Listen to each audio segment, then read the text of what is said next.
Hey galera, aqui é o Hora Cartoon, trazendo para vocês e cumprindo uma promessa que já deve ter anos, a primeira review de Infinite Train e do primeiro episódio da série que foi exibida ao vivo no canal da Cartoon Network americana nesse sábado. E antes que vocês perguntem, não, Infinite Train ainda não estreou nem nos Estados Unidos e nem aqui no Brasil. Só teve esse tipo de estreia especial porque esse primeiro episódio passou na San Diego Comic Con desse ano. E a série em si só vai estrear daqui 2 semanas, mas com o primeiro episódio nós já temos uma boa ideia de como vai ser o desenho.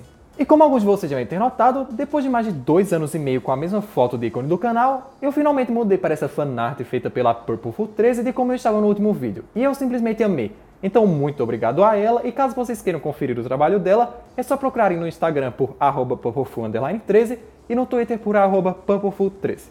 Sem mais enrolação, esse episódio começa com uma apresentação bem formal do One que se separa nas suas partes otimista e pessimista, falando diretamente para nós que teremos a honra de ver a estreia do primeiro episódio de Infinite Train, super entusiasmado enquanto sua outra parte não está nem aí. E após a apresentação do One otimista, vamos para o episódio. Nas primeiras cenas do episódio chamado The Good Car, ou alguma coisa como Carro com Grades, vemos algumas cenas da cidadezinha pequena onde Tulip mora e que está às margens do inverno, e vimos aquele mesmo momento que tem no trailer de Tulip e Michaela saindo do ônibus escolar, e Tulip dizendo que ela irá morrer de tédio enquanto ela estiver no acampamento de jogos. Elas atravessam um bosque conversando sobre esse acampamento que a Tulip vai, e vemos que Tulip tem alguns gostos bem peculiares como comer cebola crua. Tulip também é uma garota bem determinada, já que mesmo antes de ir para o acampamento ela já programou e criou um jogo próprio que Michaela jogou e até gostou, mesmo ela odiando os jogos.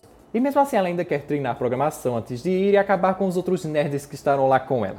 Ao chegarem na rua da casa de Tulip, nós já descobrimos que os pais dela são divorciados, ela mora com a mãe, de vez em quando ele vem para visitá-las e que essa separação afeta bem negativamente a Tulip, assim como afeta qualquer criança, independente da idade, quando os pais se separam. Tulip fica um pouco sentida com o que Michaela diz e se despede logo dela, falando que a vê de novo na segunda-feira. Como elas tinham acabado de sair do ônibus escolar e Tulip fala como se segunda fosse ser logo logo, eu imagino que elas estão ou numa sexta-feira ou prestes a entrar em algum tipo de feriado, e o acampamento a qual Tulip iria duraria menos de uma semana. Ao chegar em casa, Tulip sobe direto para o quarto e ignora a mãe que estava chamando ela e conversando com seu pai no telefone, cujo nome é Andy.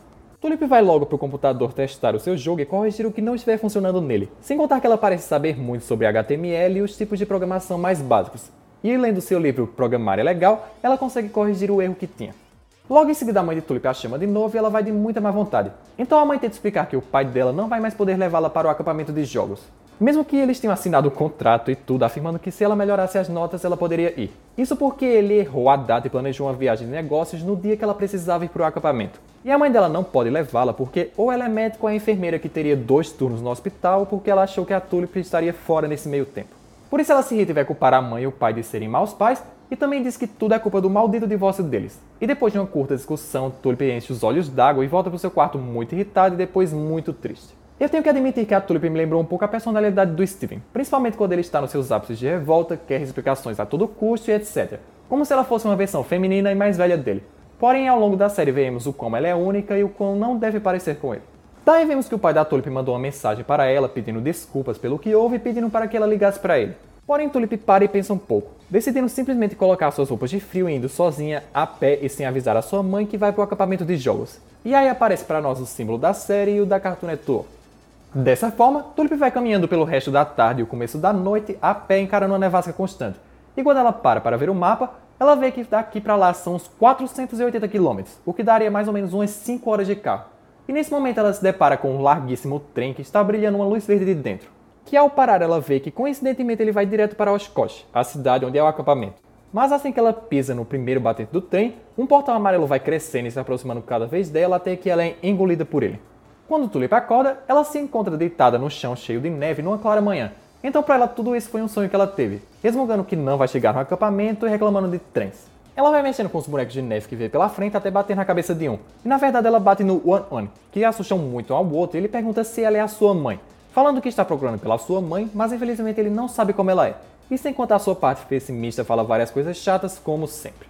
Tulip acha que o One é algum tipo de brinquedo, e eles ficam conversando no caminho, sobre para onde Tulip quer ir e o quão ela não precisa dos seus pais para isso. No final eles chegam numa porta na base de um boneco de neve gigante, e o One diz que a porta que tem nele é impossível de abrir. Mas aí Tulip só gira aquela maçaneta gigante, a porta se abre e ela vê que de fato está no trem que ela sonhou entrar, só que num tipo de trem bem maior do que qualquer outro que ela já viu na vida. enchendo a cabeça dela de perguntas como se há outras pessoas no trem, se o One é um robô, o que deve ter nos próximos vagões e etc. Nisso nós já sabemos que teve uma grande mudança da série para o piloto, já que no piloto o trem tinha um tamanho completamente normal de trens, com alguns vagões sendo do tamanho do que tinham e outros sendo reinos imensos compactados em um simples vagão. Já agora no desenho eles serão extremamente grandes, onde os vagões com terras imensas vão ser mais proporcionais ao tamanho real do trem, mas em relação a ele, a Tulip é praticamente uma baratinha.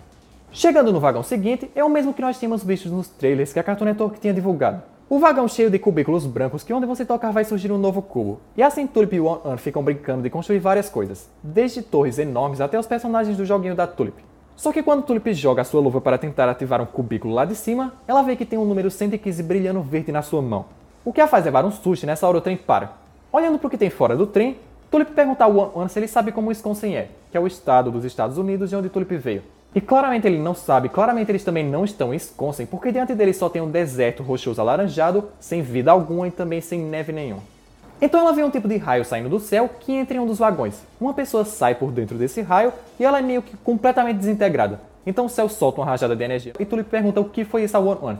E ele apenas responde que ela está em um lugar bem ruim agora. Daí Tulip faz algo que muitos de nós pensávamos, porque ela simplesmente não faz isso, que é pular fora do trem. Ela desce do vagão e sai correndo e gritando, mas em um determinado ponto seus pés afundam e ela não consegue caminhar mais um passo. E aí surgem umas criaturas muito asquerosas que parecem uma mistura de baratas gigantes com cachorros. O que faz Tulip dar meia volta e sair desesperada gritando voltando pro trem.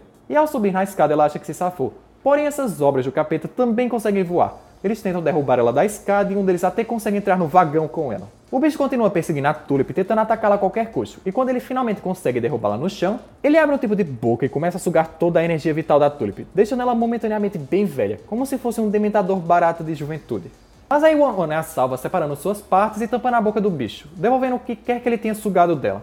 Assim Tulip joga o One pra frente para que ele possa construir uma parede enquanto ela distrai o bicho, coisa que não deu muito certo. Porém, o One teve tempo suficiente para construir a parede e criar um buraco para que a Tulip passe e a criatura não. Fora do vagão, Tulip se deita aliviada, se perguntando se existe algum jeito de sair desse trem sem morrer. Então ela para e pensa, mesmo esse trem sendo completamente maluco, devem haver algumas regras.